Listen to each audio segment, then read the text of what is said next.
পিতা পুত্রের পরিচয়, পিতা পুত্রের পরিচয়ের মধ্যে শুধু মা পিতা পুত্রের পরিচয় হয় না, পিতা মায়ের পরিচয় হয়। কিভাবে?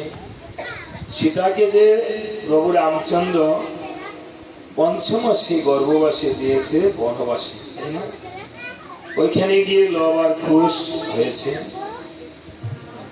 রামায়ণে আছে লব কুশ যমজ হয়েছে, আমরা কীর্তনীরা বলি লব কুশ, কুশের কুশ বান্দা বানিয়েছে।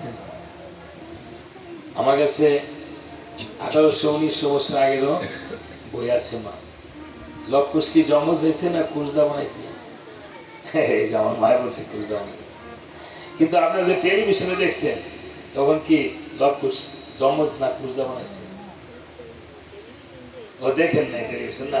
যারা যারা টেলিভিশন দেখেছেন, আজকে তো হুমনা বাঘ মারা না দাদা, আপনারা টেলিভিশন দেখছেন না? রামায়ণ টেলিভিশনে যমজ হয়েছে না? দাদা বলছে, দাদার নামটা জানি কি, নিতাই দা। অনেকে দেখেছেন, কিন্তু আমরা বলি কিন্তু লব কুশ কুশের কুশ দিয়া বানিয়েছে। তাহলে কোনটা সত্য? রামায়ণ আছে যমজ হয়েছে, হ্যাঁ চমক সঠিক না? কীর্তনীরা যে সারা আপনাদের দিকে সুনীল বাবু কীর্তন অনেক বড় কীর্তনীয়, তাই না? এ বাবার এই ফ্যানটার প্রতিকে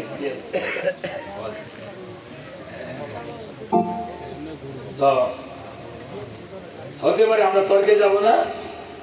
যমজ হইলেও হয়েছে আর বানাইলো বানাইছে, তাই না? কিন্তু যেমন আমার ছেলেমেয়েরা জিজ্ঞেস করে যে বাবা এই রামায়ণে আছে ও টেলিভিশনে দেখাইছে যমজ হয়েছে, তুমি বলো কুশদা বানাইছে, এটা কিভাবে হয়? প্রশ্ন জাগে না তাদের মনে? সকল জিনিস তর্কে হয় না। এটা রামায়ণের ব্যাখ্যা দেব যদি সময় পাই বা মনে থাকে। কেন বলে যমজ হয়েছে এটাও সত্য, আর কেন বলে কুশদা বানাইছে এটাও সত্য, দুইটাই সত্য। এবার ব্যাখ্যা দিব রামায়ণ।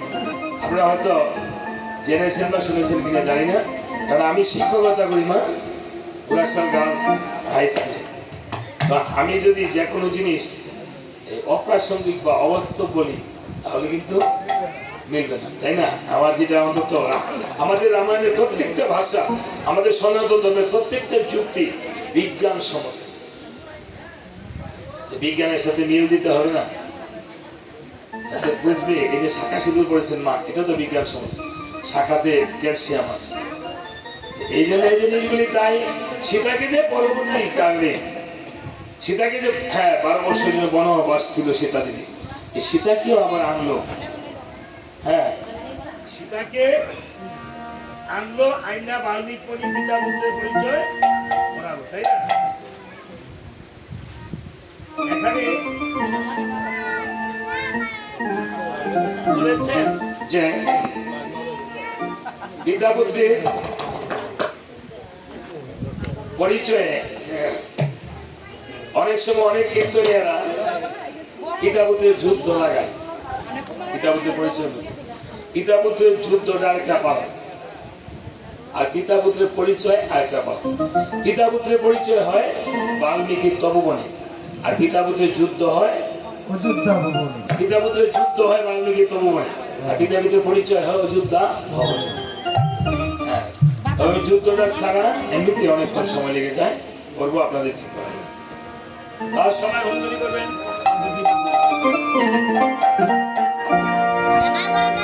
আপনাদের কি মানা হলে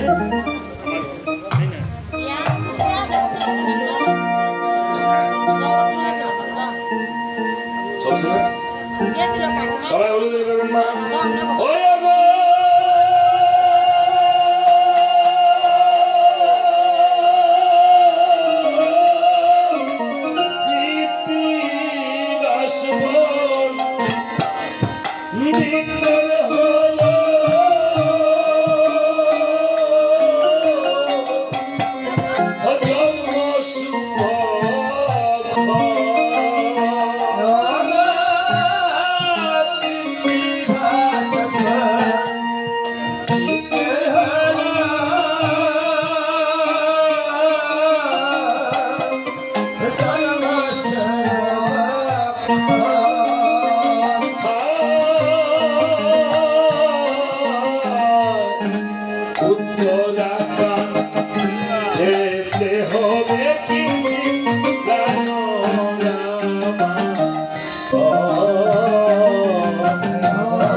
পণ্ডিতের হলো জন্ম শুভক্ষণ, উত্তরাকাণ্ডে হবে আজি মধুর, কিঞ্চিত গান রামায়ণ, সভা করে বসে আছেন রাজা দশানন, প্রভু রামনারায়ণ, আর চতুর্পার্শ্বে বসে রয়েছেন ভক্তবৃন্দগণ বসে রয়েছেন। তখন এমন সময়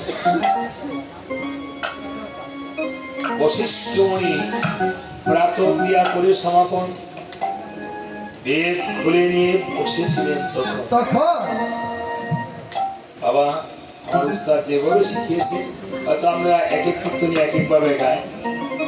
হ্যাঁ, আমি যতটুকু পারি ততটুকু গাইতে চেষ্টা করবো, আমি আমার ভাই তাই বলেছে যে বেদের সর্বশেষ খণ্ড রামায়ণে দৃষ্টি করে চায় পিতা পুত্রের যেন মিলন হবে আজ অযোধ্যায়। মণি ঠাকুর তখন ভাবে মনে মন, আমি যদি কার্যটা না ঘটাই তাহলে তাই মণি ঠাকুর করেছিল কেমন, মণি ঠাকুর করেছে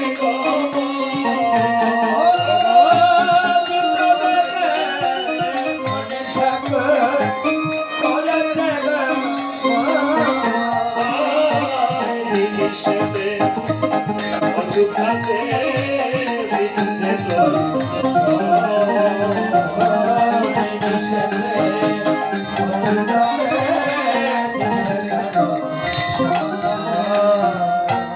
অযোধ্যাতে ভগবান রামচন্দ্র এসেছেন।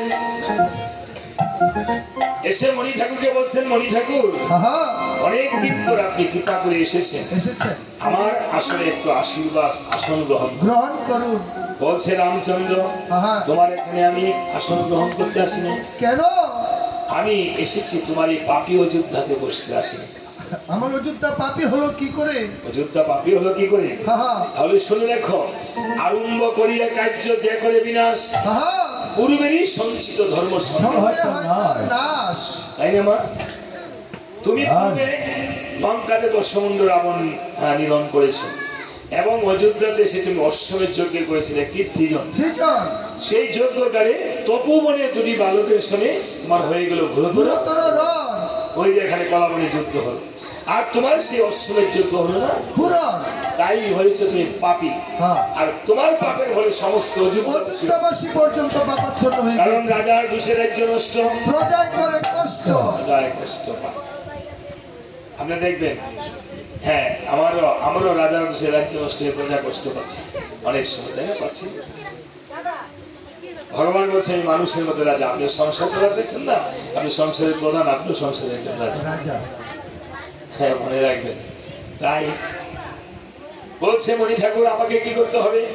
বলছে তোমাকে পুনরায় সেই অশ্বমেধ যজ্ঞে পূর্ণাহুতি দিতে হবে। পূর্ণাহুতি দিতে হবে। সেই যজ্ঞেতে লাগবে কি? প্রথমে করিতে হবে যজ্ঞের স্থান নির্মাণ, 10 দিন করতে হবে নিমন্ত্রণ।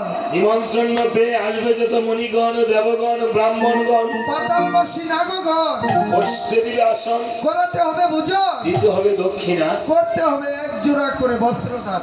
সকল 60,000 মণি ব্রাহ্মণগণ যারা আসবে সবারই এক জোড়া করে বস্ত্রদান করতে হবে, দক্ষিণা দিতে হবে, ভোজন করাতে হবে। বুঝেছেন? ওই যে তারা যেমন শ্রাদ্ধাদি ক্রিয়ার ভোজন করেছেন না আপনারা, এমন। এবং সবাইকে যে আপনারা যারা যারা এসেছেন, বাড়ি গৃহকর্তাকে বলবো এই মণিদের জন্য যে বস্ত্রটা দান করে সবাইকে একটা বস্ত্র দান করতে হয়, কীর্তনিয়া বাহিনী। যদি পারেন তো করেন, আর যদি না থাকে, কারণ এই বস্ত্রটা লক্ষণ নিয়ে 1,60,000 লক্ষণে হয়ে এই বস্ত্রটা মণিদের জন্য দাঁড়াবে।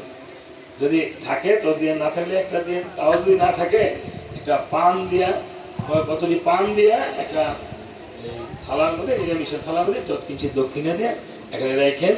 যখন লক্ষণ দান করবে তখন আপনার ছেলেরা ভাই 2জন, না বোন কয়জন? বোন 2জন, বোন 2জন, ভাই। আজকে রাম লক্ষণ বলি বা লবকুশ বলি, তাদের মতো দুটি সন্তানকে ফেলে, আপনাদের মা আছেন তো? হ্যাঁ, এই বাবার নাম কি? বিধুচন্দ্র দাস।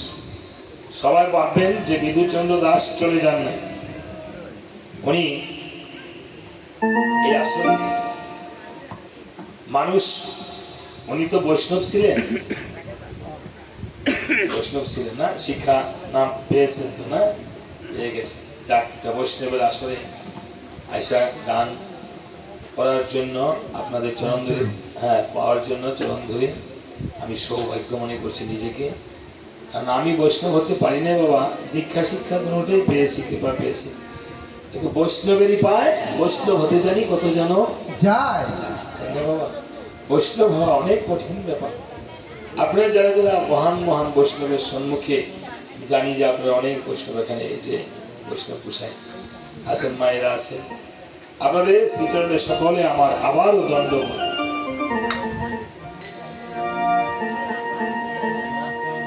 বৈষ্ণবের খাতায় নাম লিখেছি বাবা, কিন্তু বৈষ্ণব হতে পারিনি। আজকে যে বৈষ্ণব কি জানি বলছিলেন, বিধুচন্দ্র দাস। বৈষ্ণবকে জিজ্ঞেস করলে সে দাসই বলতে হয়, তাই না বাবা? তো এই বিধু দাসকে যেন ভগবান রামচন্দ্র সত্যিকারী দাস হিসেবে ভগবান প্রভু রামচন্দ্রের শ্রীচরণে ঠাই দেয়।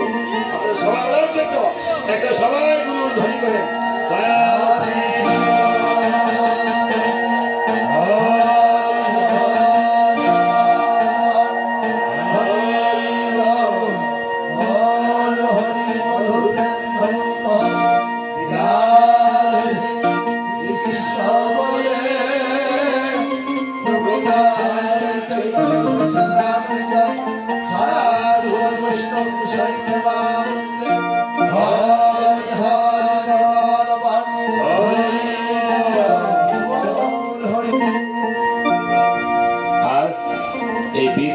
চন্দ্র দাসের ছেলেদের, মেয়েদের, পুত্রবধূদের, নাতি নাতিনদের, জ্ঞাতিপুত্র সবাই, বিশেষ করে ছেলেরা, ভাইয়েরা, আপনারা দুটি একসাথে বসবেন। আসরে এসে বাবার জন্য প্রার্থনা করবেন, ঠাকুরের কাছে প্রণাম করবেন। ছোট ভাই বড় ভাইকে প্রণাম করবেন। জায়েরা আসবেন, অর্থাৎ এই পুত্রবধূরা এসে প্রণাম করবেন, শ্বশুরের জন্য ঠাকুরের কাছে প্রার্থনা করবেন।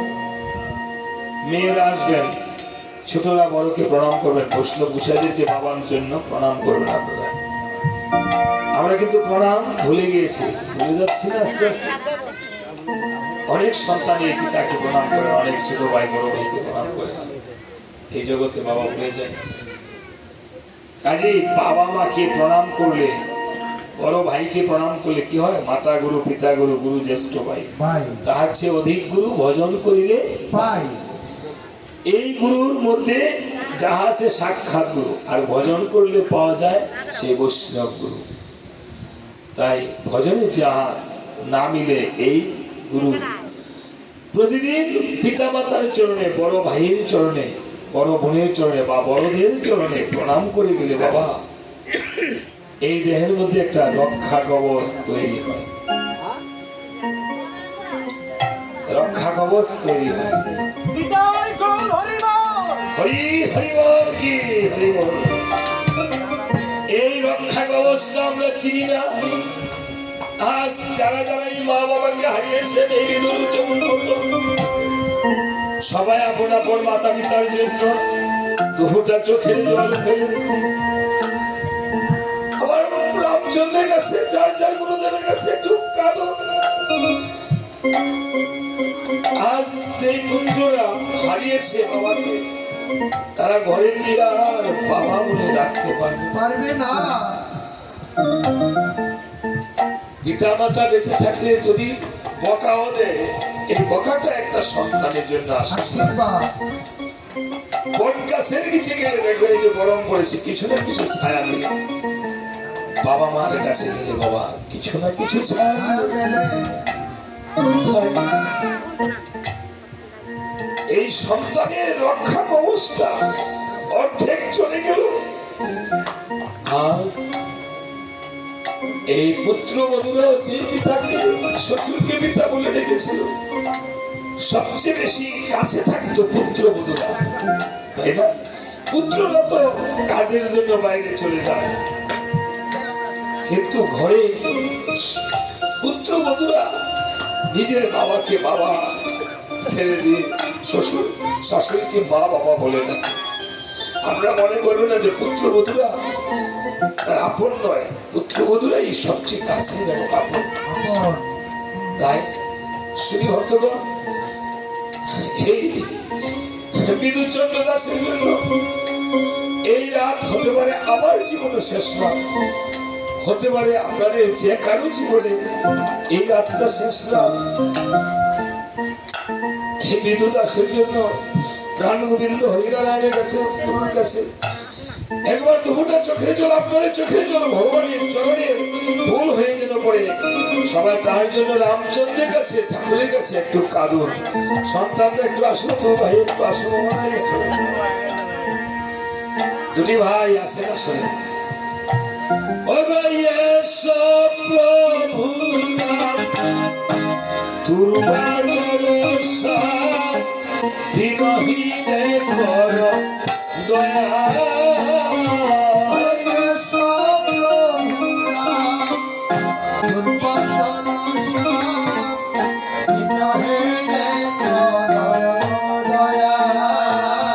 তোমার চরণে শরণ ওহে নারায়ণ, দিতে হবে পরম ছায়া।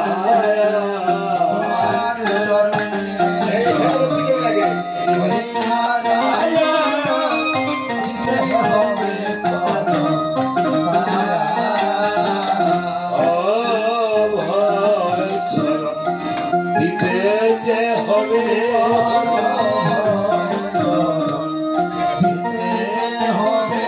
ভালো ভোজন, দিতে যে হবে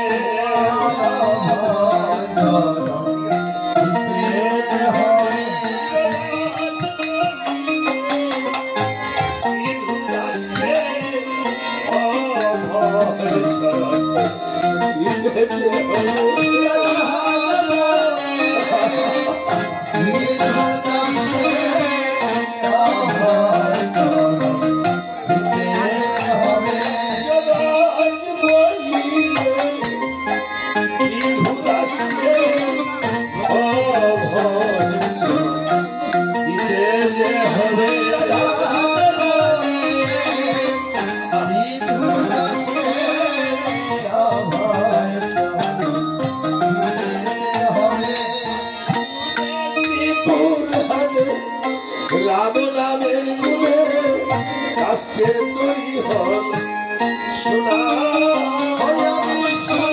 আমি শুনেছি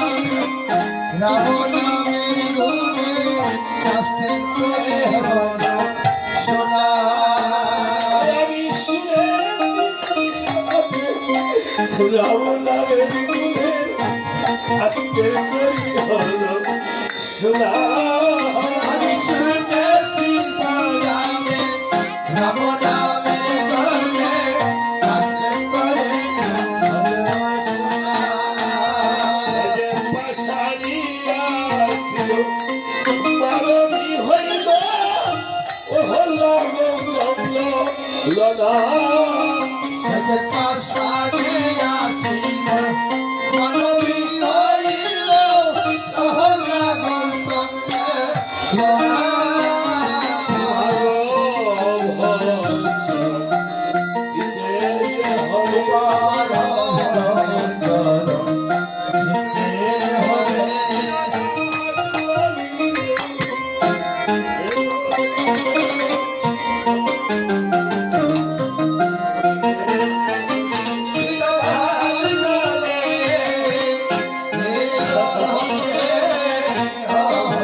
চন্দ্র দাসের এই যে ভাই একটি ভাই রয়েছে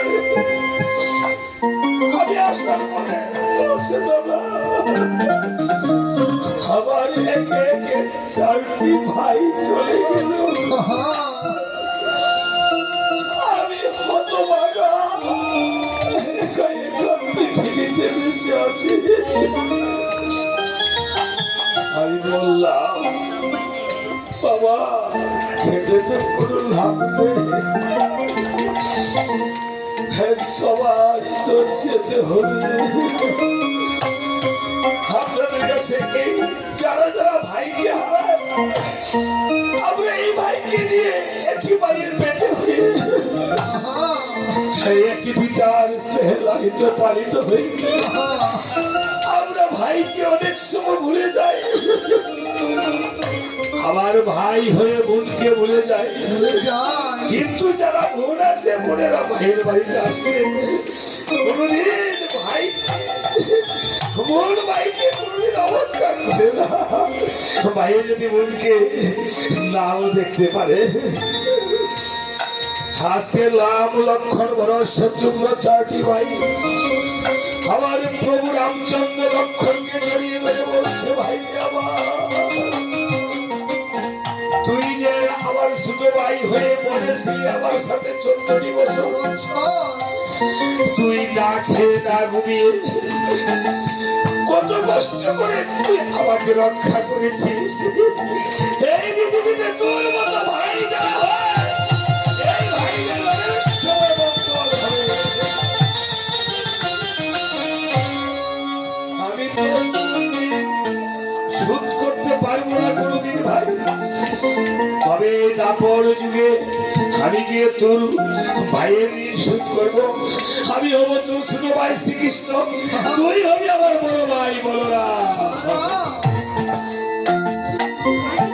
আজ ভাইয়ে ভাইয়ে যারা যারা আছেন যদি ভাইয়ে ভাইয়ে কোনো হিংসা নিন্দা থাকে এই আসলে ভাইয়ের কাছে ক্ষমা চেয়ে ভাইয়ে ভাইয়ে একটু মুখে মুখে আলিঙ্গন করে সকাল হিংসা নিন্দা ভুলে যায় আমরা মাতা পিতা ভাইয়ে ভাইয়ে আমার প্রভু রামচন্দ্র কেঁদে কেঁদে ভাইকে জড়িয়ে ধরে বলছে, ভাই রে,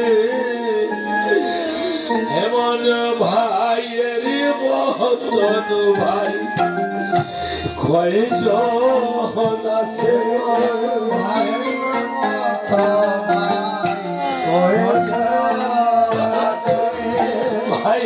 মতন ভাই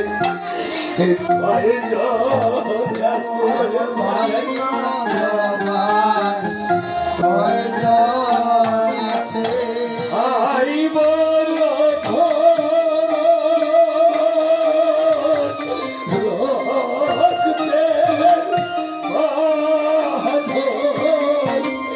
ভাইয়ের মতন ভাই কয়জন আছে।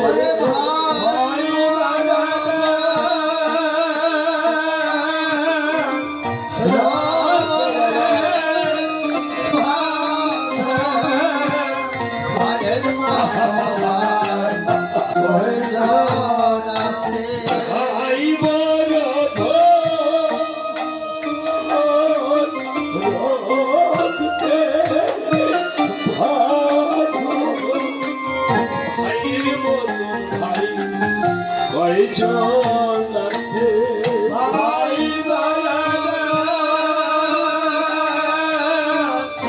আমার ভাই সবাই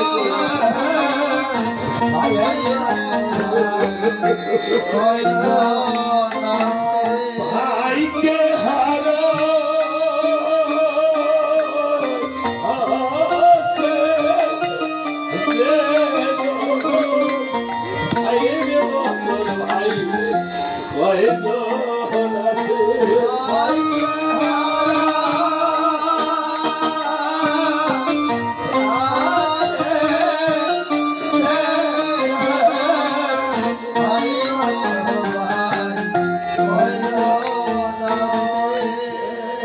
আমার রামচন্দ্র কেঁদে কেঁদে বলছে, ওরে ভাই রে,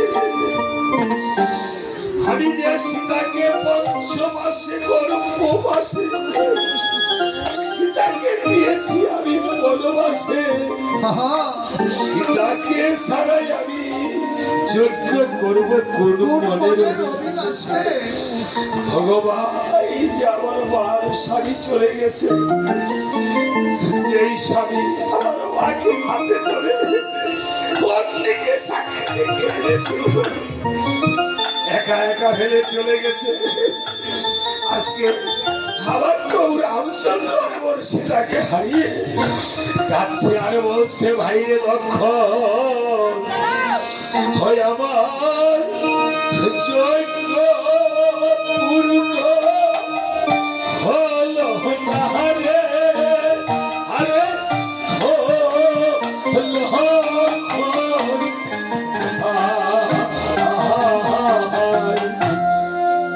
জনগণ সীতায় আমার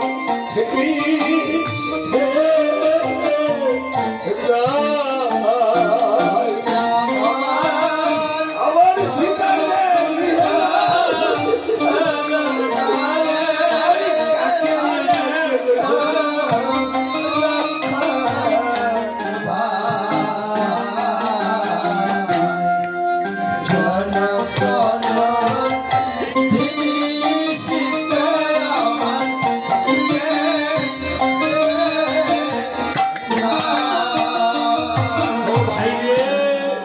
সীতা সীতা সীতা সীতা বলে রামে ধরাশায়ী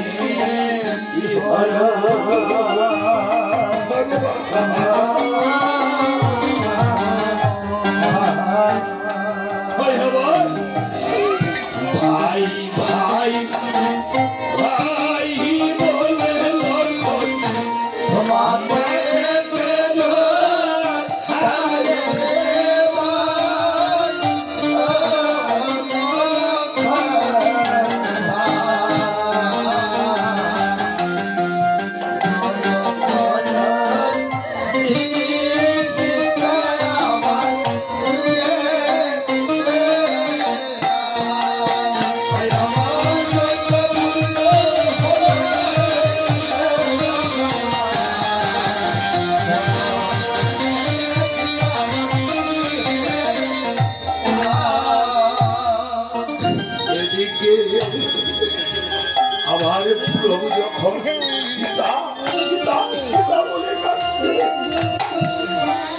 এদিকে দেব শিল্পী বিশ্বকর্মা স্বর্ণ দিয়ে একখানা মায়া সীতা নির্মাণ করে দিয়েছে।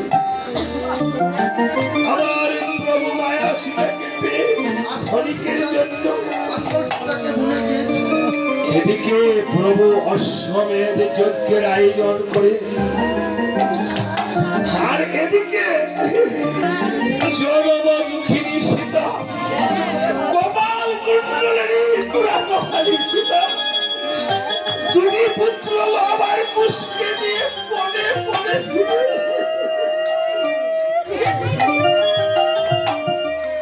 লকুশ আজকে মায়ের চরণকে মাকে প্রণাম করে বলছে,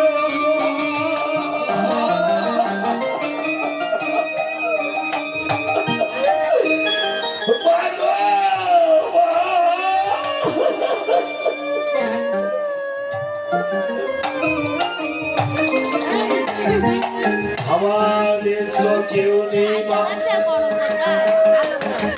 মাগো আজকে 12টি বছর হলো মা, আমরা আমাদের বাবাকে একবারের জন্য দেখি নাই। আমাদের পিতা কোথায়? আজকে যেমন তারা আর পিতাকে দেখবে না, আহা, আমাদের পিতা কোথায়? মাগো বাল্মীক মণির রামায়ণ করে জানতে পারলাম অযোধ্যার রাজারা, রাম, তুমি যে বলেছো আমাদের বাবার নাম রাম, আহা, তবে বাবার ছবিটা একবার এঁকে মাটিতে যদি একটা দেখি আহা, তাহলে বাবা কোথায় থাকে আমরা খুঁজে বের করতাম। করতাম। বাবার ছবিটা তো একেবারে দেখি, এমনও সন্তান আছে ছোট সময় বাবা মরে গেছে, সন্তানের মনে নাই বাবার ছবিটা।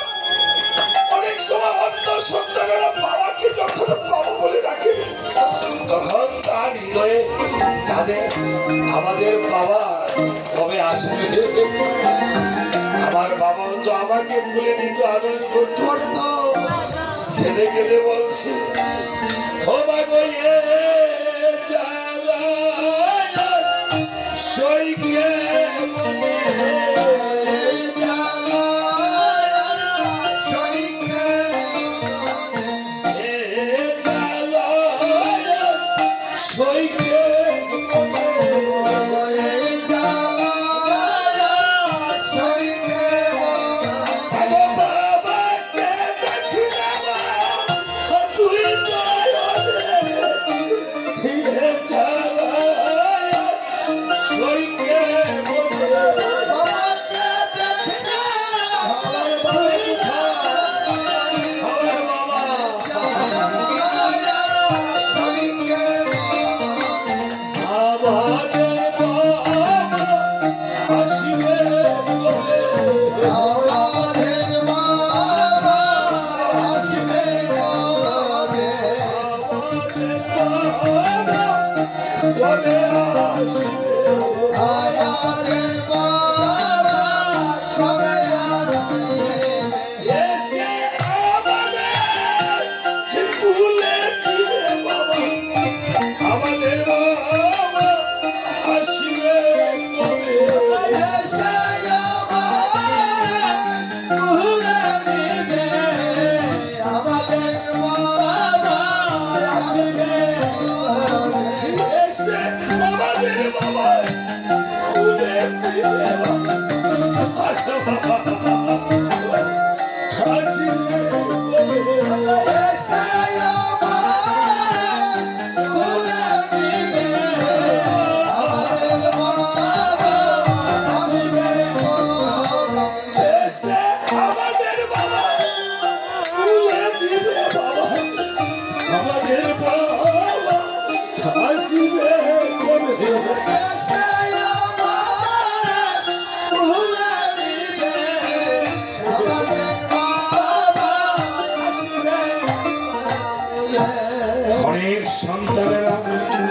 ছোট কালে মাতা পিতা চলে যান, যখন গর্ভে থাকতে পিতা চলে যান,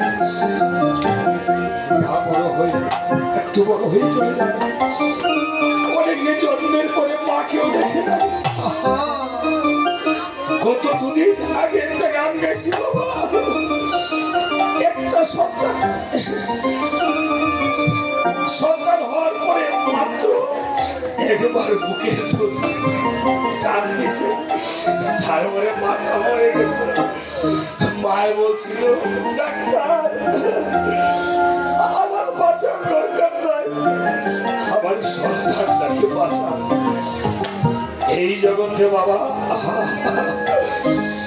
বাবা মা মাথার বোঝার মতন কষ্ট করে, মাথায় কুলি মজুরের মতো কষ্ট করে।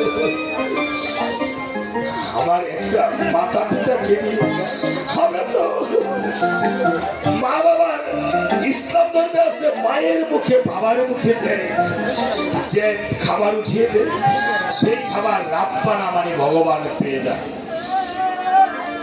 তারা বলে খেদমত, আমরা বলি সেবা, গুরুর সেবা।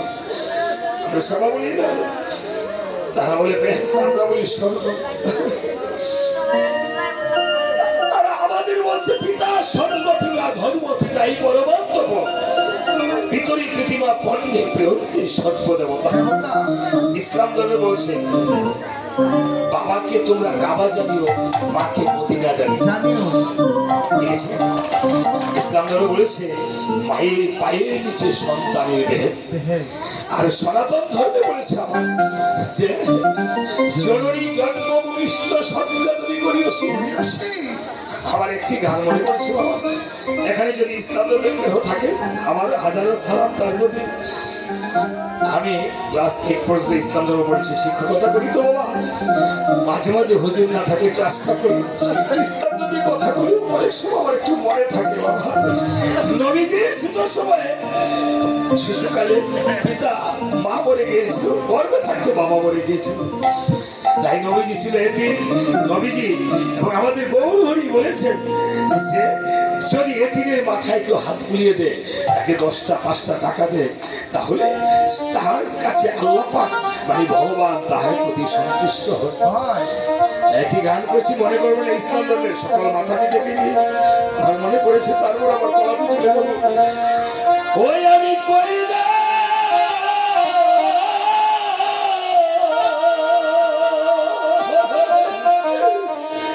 করিতে পারি না,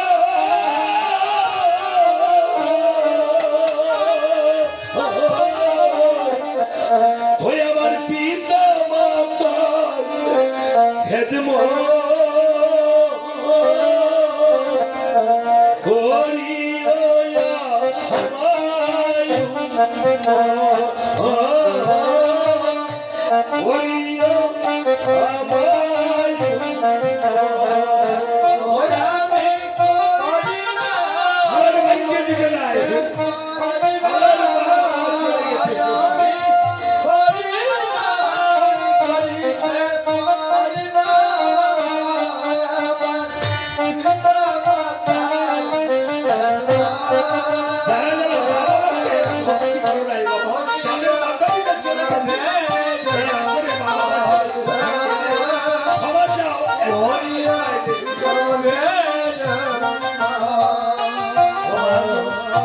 জন্মের আগে পিতা মরিল, মাতা মরিল শিশুকালে,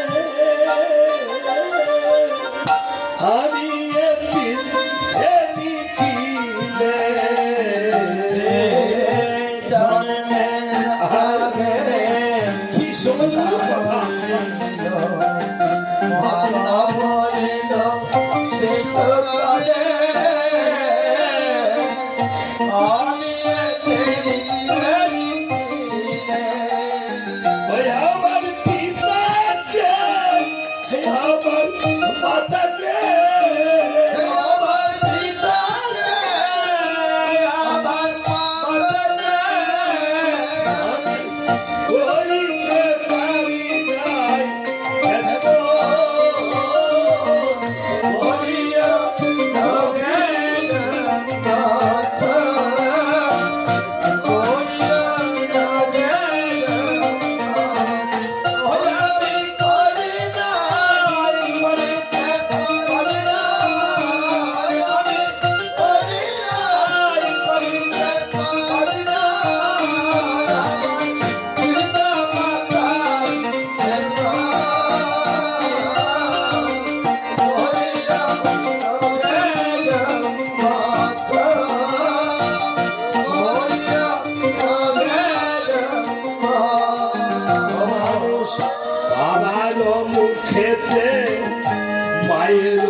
মুখেতে তুলিয়া দিল যে খানা,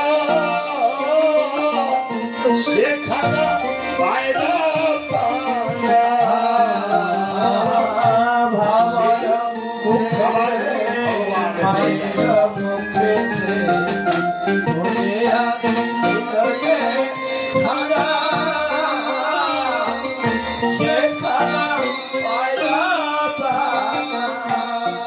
বলে শাহ আলম সরকার, বলে ভাই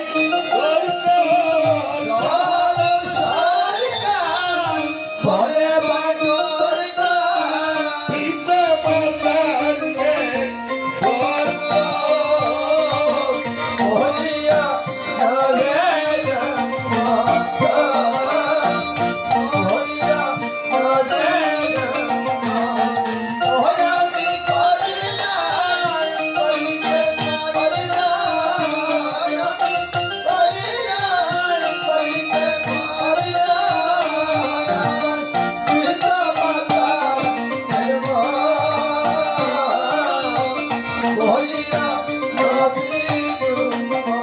Oh,